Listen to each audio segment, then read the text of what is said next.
Zimbabwe series খেলে বিশ্বকাপের প্রস্তুতি হয় না বললেন সাকিব।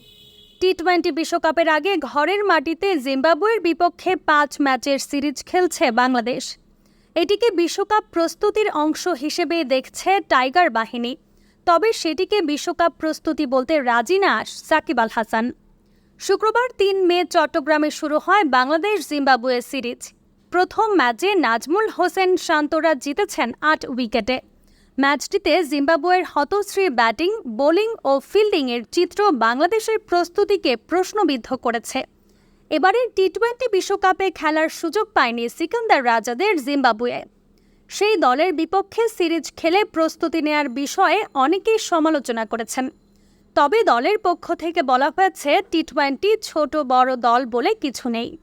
শনিবার 4 মে একটি শোরুম উদ্বোধন করতে গিয়ে এই সিরিজ নিয়ে মুখ খুলেন সাকিব। তিনি বলেন, জিম্বাবুয়ের সিরিজ খেলে বিশ্বকাপের প্রস্তুতি হয় না।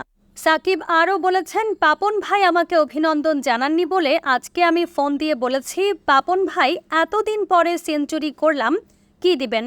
জীবনে প্রথমবার প্রিমিয়ার লিগে সেঞ্চুরি করলাম।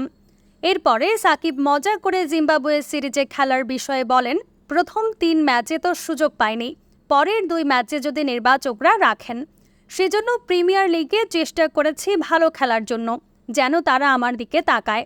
আসলে ফাজলামি করছিলাম। তাদের সঙ্গে আমার কথা হয়েছে, শেষ 2টি ম্যাচ খেলার বিষয়ে কথা হয়েছে।